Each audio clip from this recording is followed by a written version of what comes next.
Big time fight coming up this weekend in the women's flyweight division, Matt. We have our 2020 female fighter of the year with Fight Night picks in Lucky Lauren Murphy taking on Jojo, Joanne Calderwood. These are two vets of the craft, Matt. Between the two of them, 22 UFC fights for Murphy. She's won her last 4, capping it off with a great finish win over short notice opponent in Lilia Shakarova. And for Joanne Calderwood, alternating wins and losses, and really, if I break this one down and you know, kind of just don't dance around the whole thing, Joanne Calderwood struggled in a fight that I thought maybe she'd win against Jennifer Maia. And again, if you're Lauren Murphy and you're going to go in there with a game plan, that Jennifer Maia game plan worked well. I don't know if she's going to be able to do it, but if you have a look at Joanne Calderwood, normally in the clinch with her elbows, she's able to put off a lot of offense. And for Murphy, that might end up being a problem. So ultimately in this fight, it is a really interesting fight. I mean, both women, do they have a bit of a claim to kind of fight for the title? Maybe with a win? I'm interested to see. This is a really odd fight because when Lauren Murphy brings to the cage, and I gotta get this out of the way, Lauren Murphy can't do what Jennifer Maia did. At all. Like, Jennifer Maia is so much better on the mat than Lauren Murphy. It's not even funny. Lauren Murphy, I look at her more like I look at the fight that Calderwood had with Jessica Eye. Lauren Murphy's going to have that forward pressure. Yes, she does have a little bit more wrestling in her back pocket, but when I think Lauren Murphy's game plan in this fight, I think her game plan is going to be very similar to what Jessica Eye did. I think she's going to use forward pressure. I think she's going to try to use her boxing. I just think she can't use her pressure to collapse that distance so much that then she does find herself into the clinch with Calderwood. Because like you mentioned, Calderwood's best position, and it's not even close. Her best position is that Muay Thai clinch. Great elbows over the top, really good knees to the body too. But my problem with Calderwood in that position is when she throws knees to the body, she can get lazy with bringing them back down, and that's actually how she gets taken down. If she has you in that plum clinch and she's kneeing to the body, a lot of her opponents just grab that back knee or the back leg that is on the ground, completely take her base away. And for Calderwood, it does kind of suck that her best strength also is attached to her biggest weakness, because I think Calderwood's just her striking.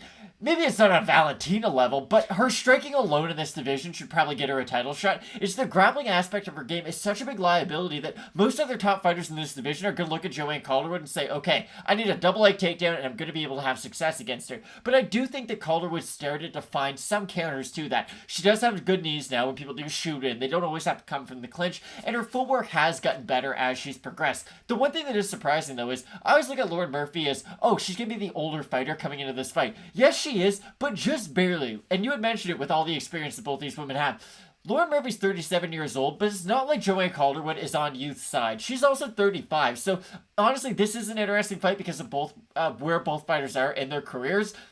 But for me, I just think Lauren Murphy's on a bit better streak. I think the confidence behind Lauren Murphy, I think Lauren Murphy is more sure of what she does well. And I understand that's a very Robin Black thing to say, but just hear me out.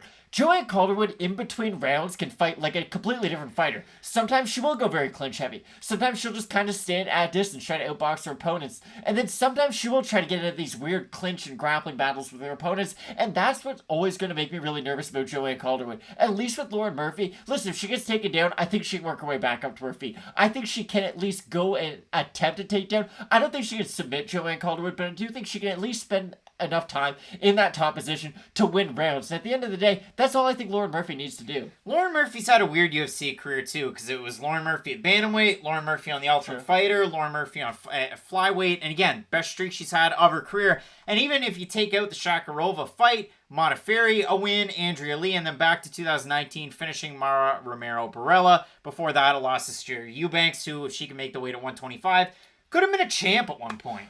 Did not happen, work out that way for her. For Calderwood, the 5-on in, it goes back a ways, but a win over Lipsky, a loss to Chukagian, a win by split as well against Andrea Lee, and that loss to Maia. And of course, the win over Jessica Eye just 4 months ago for Murphy, 7 months ago since the last time that we saw her. In terms of the odds on this one, Murphy, the underdog, open a plus 180. She's now a plus 118. And if we have a look at Calderwood, open a minus 150. She's about a minus 114 or thereabouts. So she is still the slight favorite in terms of the votes on Tapology, 969 of them, 63% with Calderwood, 37% with Murphy. Large majority amongst them going with the fighters to win by decision. So maybe you do like that prop. But again, I look at this one. Who's the more well-rounded fighter? Who's the more paths to victory? For me, it is Lucky Lauren Murphy, and it's a tricky fight. It is a really close fight. The odds reflect that. If you have a strong case either way, I could see it that way. And when this comes to Saturday on Question Mark Kicks, if anybody saw, I put a picture out there before the show of like my final picks, and I wrote them down on a piece of paper. And I had 2 or 3 of them as like 50-50 right down the middle. Bozer Latifi was one. The main event was another one of them. But yeah, this is another one I'd be on the fence 50-50, but I'm going to go with Murphy here. Yeah, I do have to agree with you. I just think she has more ways to win this fight at the end of the day. Joanne Calderwood, she's like a machete. Yeah, the Muay Thai is really good, but she only has the one tool. Lauren Murphy's like a Swiss Army knife. Yes, that one knife might not be as big, but she's got way more tools at the end of the day, and I really do think she is the more skilled fighter. And for those reasons, I think Lauren Murphy's got this one. Yeah, Matt, and I don't think if you were in a fight in the streets between somebody with a machete and if I gave you a Swiss Army knife, that you'd be able to beat them. So we'll see what happens. Apparently we're going with the Swiss Army knife. Our 2020 Fight Night Picks Fighter of the Year in the female category, Lucky Lauren Murphy. Absolutely love the fight. Big moves up at 125 pounds. You're not going to want to miss the rest of the week that we have planned with Fight Night Picks, all kinds of great stuff. So as we always say, let's get into it.